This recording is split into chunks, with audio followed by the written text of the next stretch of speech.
Guess who woke up in their indie girl bag this morning? Me. I know. I can't believe it either. I'm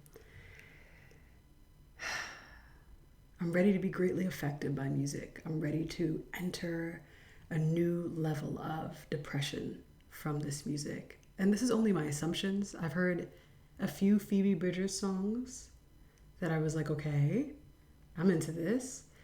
I don't know much about Lucy Dacus, and I think the third person is Julian Baker.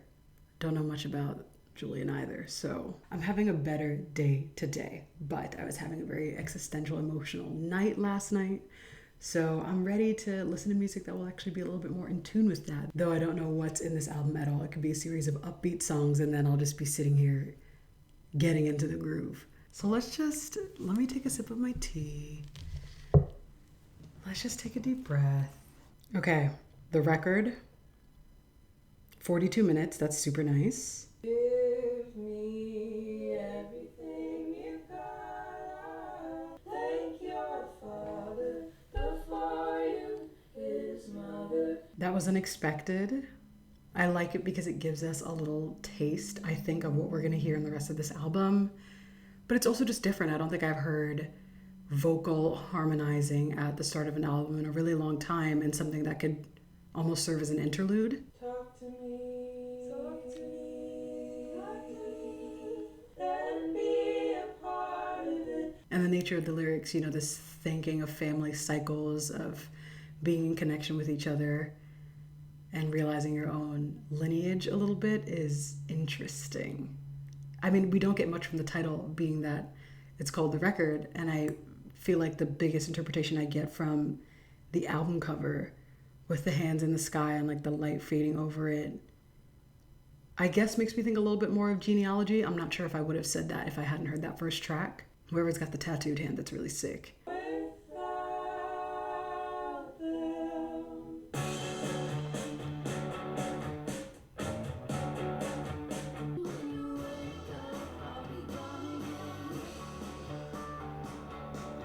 One of the reasons I love music is because I feel like a whole life was lived in that song. I loved the overlay at the end of the track and the bridge where we kind of hear the combination of, and I don't even know whose voice is who. I feel like I can most readily identify Phoebe's voice, maybe. But I just love that they were overlaid right there at the end. Really strong guitar throughout the song, really strong drums.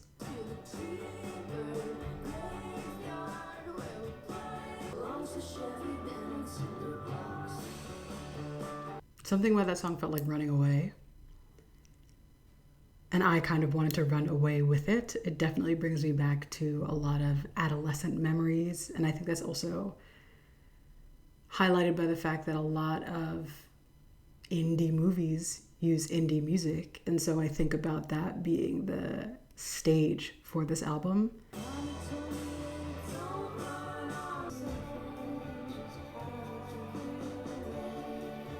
Even when it comes down to the color grading, I see a lot of bluer hues. I see the freshness of summer.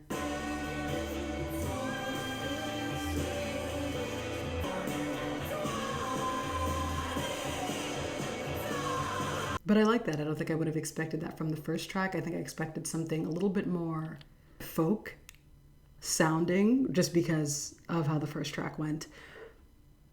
But this is definitely a song that I would take another listen to again. A song that I would think would be really nice to hear live. And I'm curious to see where the rest of this can go.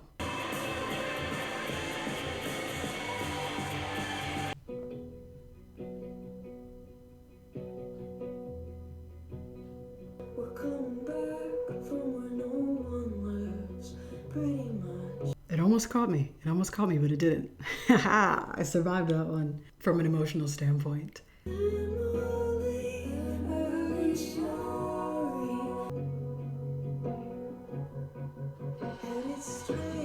I really like that production. I know that this is a Phoebe song. Not that they wouldn't have all collaborated on it, but Phoebe is the one who's singing on this track. Very haunting, mystical voice, which I appreciate. Now I'm wide awake, spiraling, and you don't want to talk.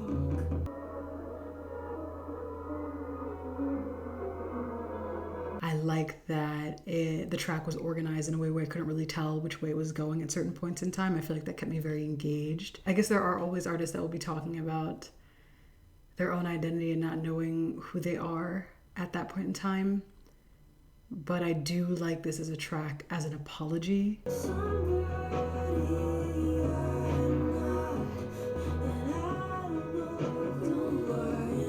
I feel like that's a sleeper hit maybe. Like there will definitely be a time where this track comes back to me and maybe I'll resonate with it more. As always, the first few songs, we're just getting a sense of the album. There's no way I can have any firm critiques on what I'm hearing until I get closer to the end. So let's go to the next one. I'm sorry.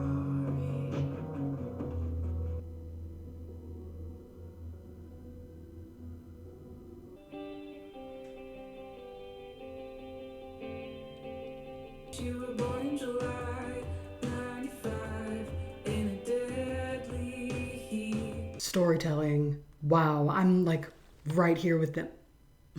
I'm like right here with them on the storytelling. You called me from the train, water freezing in your eyes, to be known so well. I could listen to that go on for another 10 minutes. That's such a beautiful song. It got me. It got me. I'm 100% tearing up.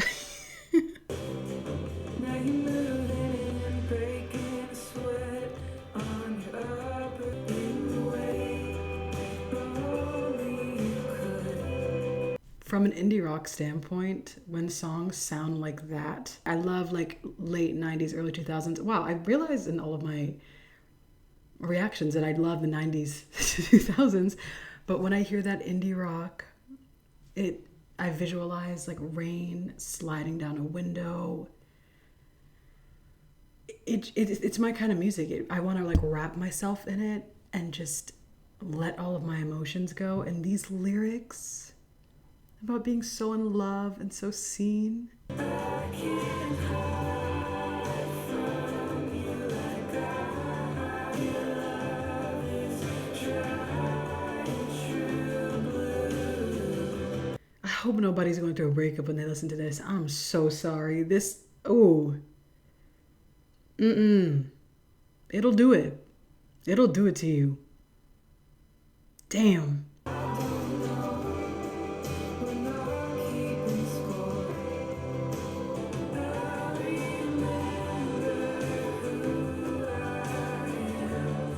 I'm just reminiscing on my past relationships, the places where there was so much love and that love no longer exists anymore, or it's not as accessible anymore in your life.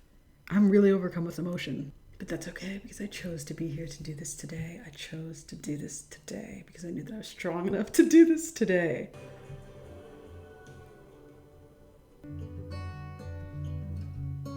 Make fun of the cowboys with the neck tattoos.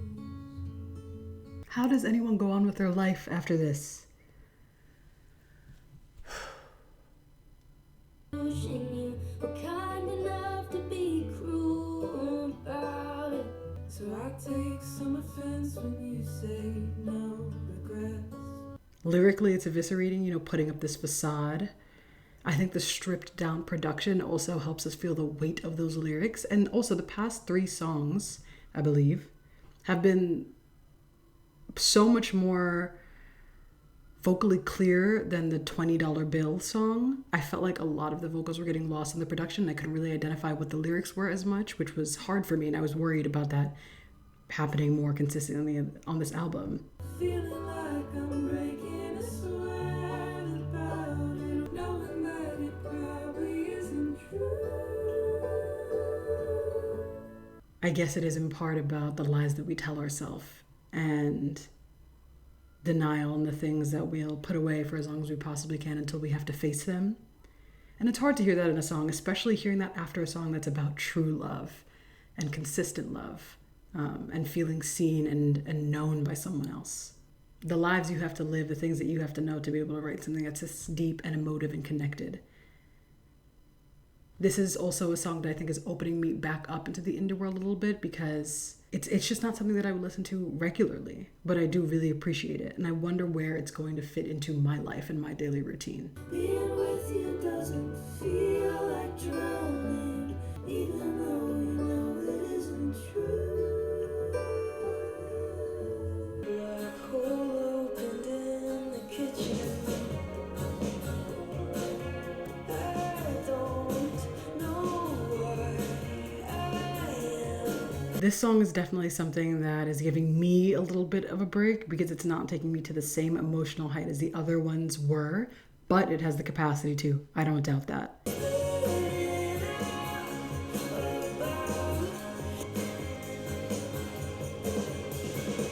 It felt a little bit warmer as a track. I thought a little bit more about summer.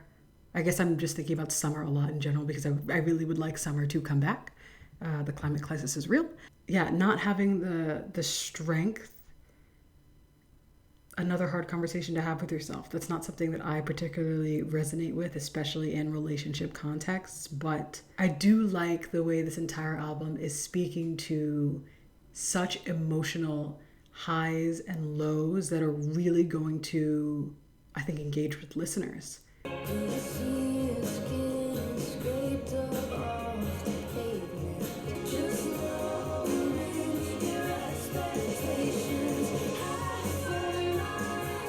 I've heard nothing but good things about this album all around, and now I'm kind of understanding why it connected so many people, because I mean, not only do we have these three very, very talented artists coming together to form like a super trio, but each one of them has a very unique indie sound and brings their entire artistry to this project, and like the blend of all of that is obvious to me. Even though I don't know that much about Julian Baker or Lucy Dacus, and I know more about Phoebe Bridgers, I can readily identify that there are many different musical influences, whether it's how we're playing the strings, how we're playing the guitar, how we're playing the drums, how we're doing the vocal layering. This collaboration is really beautiful.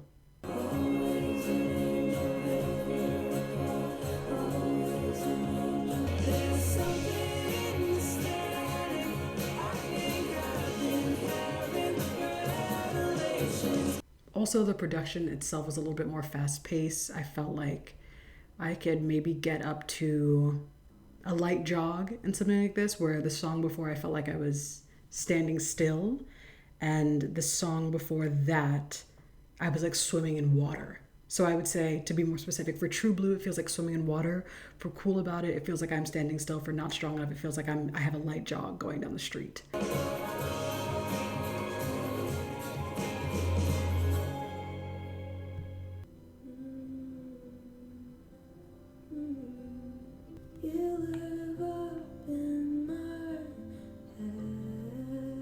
Wow. I feel like if I talk about my emotions, it's somehow going to be a HIPAA violation. Let's talk about mental health instead. What the fuck is it? I don't wanna die. Who's not tired? Who doesn't have these fears? Who, like, I don't think there's a single person who cannot be enveloped by this song and be able to, in some way, even if it's marginal, feel your feelings. There's no shying away from anything on this album. So it's gonna be a short one if you're not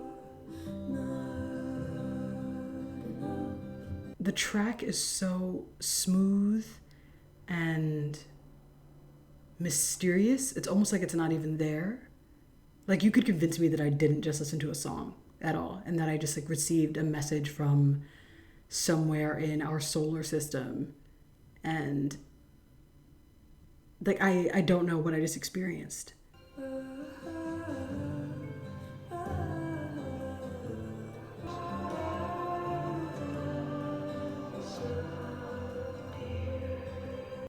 I like the title Revolution Zero for it too, because we're talking about what we don't have right now, what we're fearing right now, what's at our base level, and not only is that zero, but like it also puts into context that This is the underlying feeling that a lot of people have.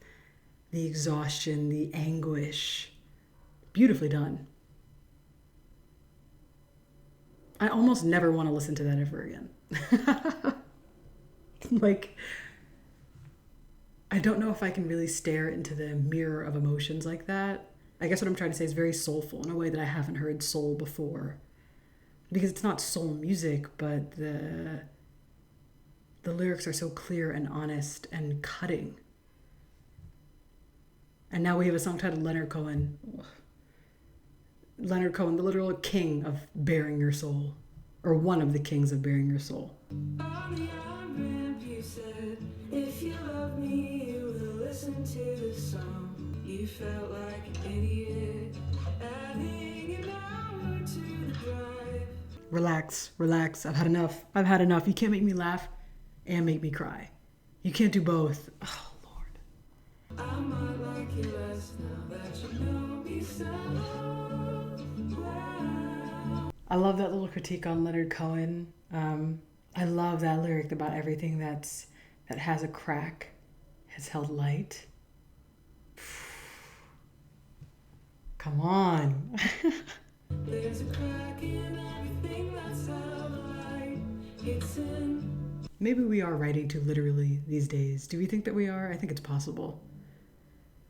I want more metaphors of how I'm feeling. I want more existentialism. I want you to dig deep, and maybe that's why I love the YouTuber album so much. I think I need to make a separate video about that because I keep referencing it because it's changing my life every time I listen to it. Never thought you'd happen to me. I love how it's short and biting, and I also love that in the entire project we have songs that are just like a minute and a half long. Like, show me an arrangement of music that you think is best for me to listen to this sequentially and take me on that journey in a way where I can get these little breaks of levity and enjoy still the heartfelt and sentimental message, and then send me into an absolute spiral with a song that is just so reflective of who I am that I wish I could write you a letter, or I wish I could do something to disrupt the copyright so no one ever has to hear it again. Like, make me feel warm, eviscerate me, hold me in this community, show me what you're also learning, what you're also feeling. How do we relate to one another? This is such a relatable project. And then saying, I never thought you'd happen to me. Dog.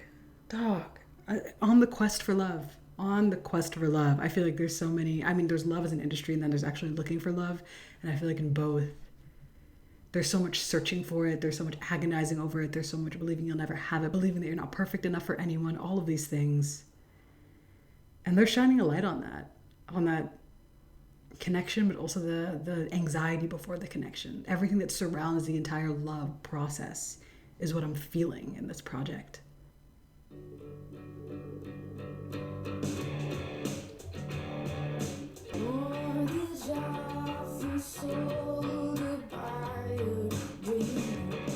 Let me tell you a little story time. When I was looking at whether or not I was going to listen to this album, I played like a teeny bit of each track, would just like skip in, see what was going on. And this was the one that caught my eye, or caught my ear the most, because it sounds like stuff I listen to often.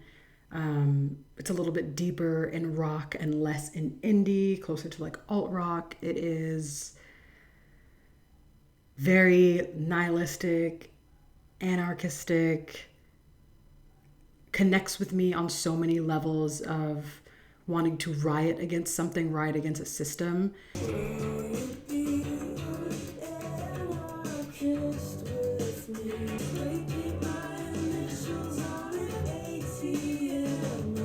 And needing a track that will support that vocal energy, even though the voices are quite soft, I still feel that simmering threat of revolution.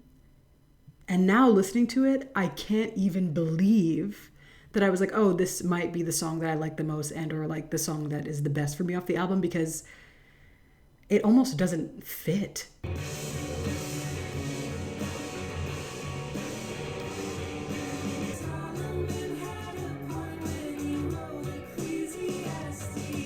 It's most similar to $20 Bill, I feel, and having these two songs be so separate from each other on the album is specific and doesn't really give me a position to be disjointed, because I think the vehicle of Leonard Cohen allowed us to breathe a little bit and now enter this space of wanting to create change.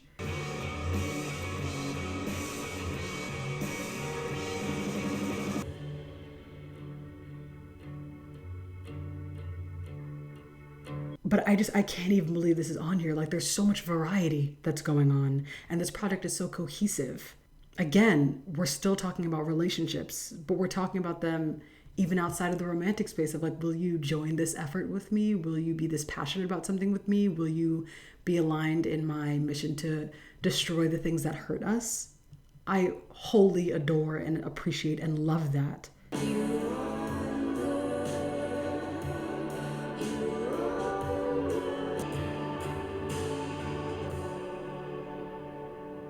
Damn, this album's good. Damn. I'm not a Satanist, but there are so many things within the song that I align with. I used to be a nihilist, not that much anymore. I definitely am an existentialist. I definitely am an anarchist. And I like the riot rave indie rock energy I'm getting. I like that the guitar is grungy and deep and guttural. It's such a good juxtaposition against the softer voices. And it creates a new appeal for me to have this be a call for urgency that doesn't necessarily sound urgent. You got me, boy genius. You got me. You got me. You could absolutely break my heart. Golden porcelain.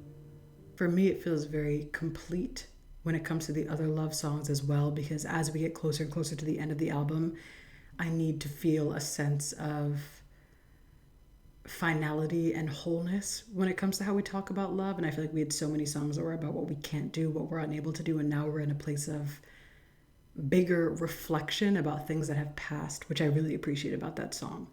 I feel crazy in ways I never say. Some October in the future. It also, the imagery in it, the hummingbird, the pin on the lapel, made me think of a lot of war era love stories. The photographs that we've seen of like sailors kissing their wives and all of that stuff, it felt very nostalgic to me. And I'll be feeling lonely. Damn, that makes me sad. It doesn't have to be like that.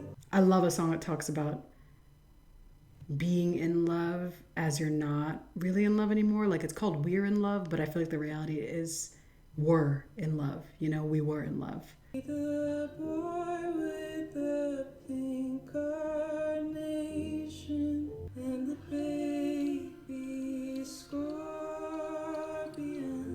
We gotta wrap this show up because the vulnerable hour can only last so long. We only have 2 tracks left, thank God, because I cannot do this anymore. Ooh, I need a cold glass of water.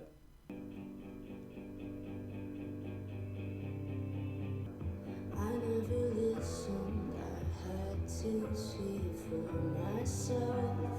Take it out of here. Take it all the way up. Take it out of here. That is the energy that we need. That is the energy that we need. Like, Salt in my lungs,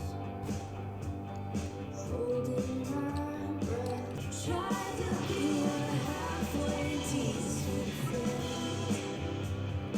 I also have been really appreciative of songs lately that talk about the thing that they're doing, like writing a song that sounds like an anti-curse, an incantation for, I don't remember what the rest of the line is, but I like songs that talk about writing songs, that talk about the way that you're experiencing life, that makes us have a greater connection to you when it's stripped away from the barrier of product and you. More songs about the process and how you got to that process and how it was colored by your world in general. Swimming down,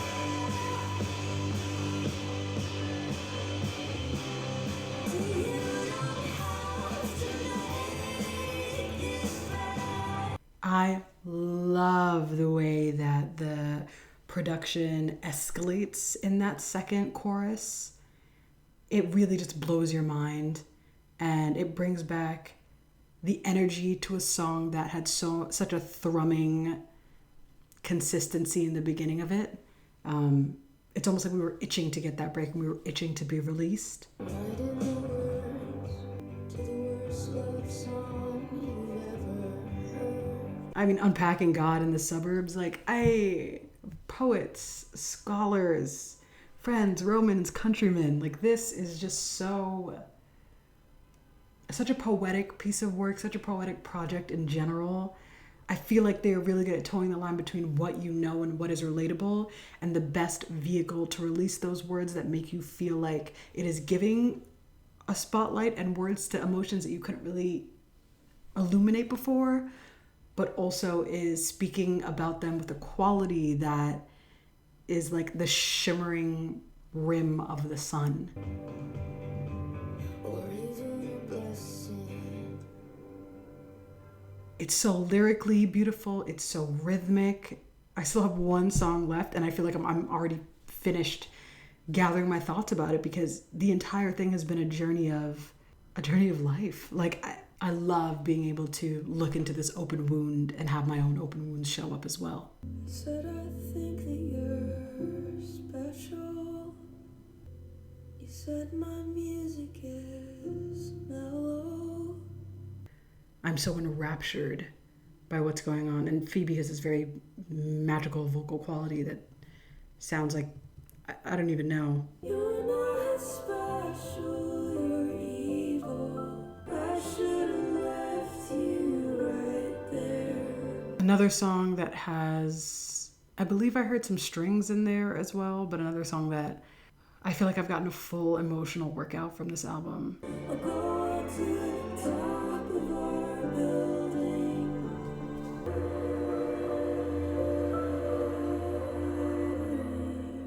That track is 3 minutes long. It doesn't even feel like it. I feel like I barely even registered the choruses or any other structures of the song because of how strong the lyrics are and how strong the storytelling is, and it feels like I'm listening to an immersive audiobook. My top 3 at this moment in time are True Blue, Cool About It, and Anti-Curse, although Satanist is definitely up there. And maybe even Revolution Zero, and maybe even Leonard Cohen. I mean, there's so many good songs on here that I can't even really put it into words. And then I think back about $20 Bill, another song that I'm gonna have to listen to again because it was so different from the first track that I don't even really think I got the opportunity to listen to it cohesively with everything else. So now that I've made it to the end, I definitely want to go back to the beginning and listen to like the first 6 songs again. But I really appreciated this. I know some of you recommended this for me, and this is definitely one I wanted to record, but I knew that I would have to be in the right mood for it. And I think